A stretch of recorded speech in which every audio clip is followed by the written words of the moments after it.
盧瀚霆 Anson Lo Miller 嘅成員推出全新歌曲《你都有今日》，由 Howie and Dear Jane 作曲，黃偉文填詞。一句驟耳聽嚟並不討喜歡嘅說話，目標係對準情敵還是前度？嗰度怨氣又點會發洩？原來通通都唔係，只係對自己一句鼓舞，一句肯定嘅說話。能嚟到今日，從來都唔係容易，而亦係 Anson Lo 入行7年嘅今年即將踏入29+1嘅情深寄語。今年7月7號 Anson Lo 便踏入咗3字頭。對於呢個數字，佢本人有一大堆好奇。大家都話30之後時間過得好快，好快就到35，35之後就好快到45。我很好奇30而立嘅自己會唔會成熟好多？沒有20多歲嘅幼稚氣，亦有好多人喺30之後產生咗好多害怕，怕自己越嚟越老，樣子會唔會變咗好多？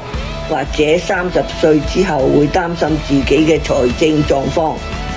男士是否會一定要有車有樓？我自己就好奇，當自己30歲會否考慮呢個問題呢？喺未有新嘅問題顧慮之前，先睇睇舊嘅承諾有否兌現。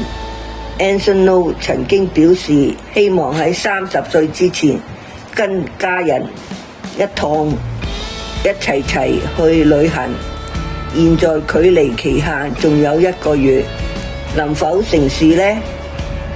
應該係實現唔到啦，哈哈！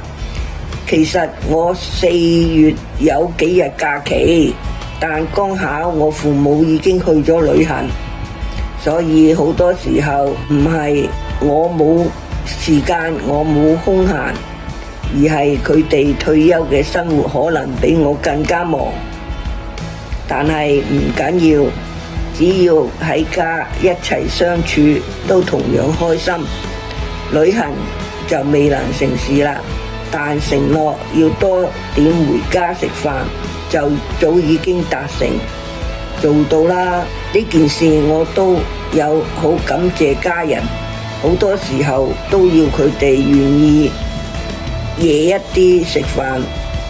試過最誇張係為咗等我食飯要等到10點先能夠，唔健康之餘我都會覺得係好唔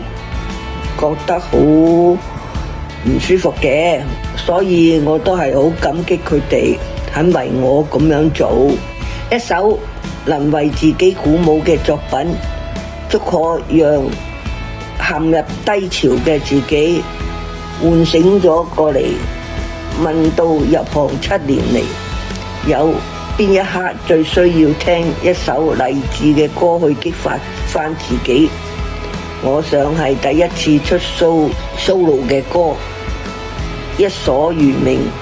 那年我出歌、錄音、拍歌、拍封面嘅時候，現場表演，所有嘅宣傳工作，其實我都係好驚嘅，內心都係有啲顫抖嘅感覺，因為唔相信自己，又懷疑自己係咪值得擁有，係咪有能力去做得到，感覺好似每一天都去跟自己戰鬥，係害怕，但係要不停咁鼓勵自己。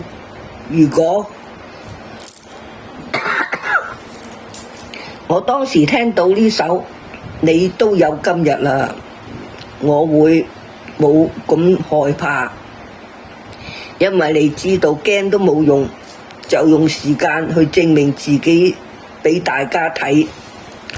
今日我講完啦，我係碧琪姐姐，唔經唔覺我上載我嘅影片已超過咗100套有多，麻煩各位我嘅粉絲們幫手，俾我點一個讚，等我有勇氣繼續播我嘅影片。唔該晒啊各位，唔該晒。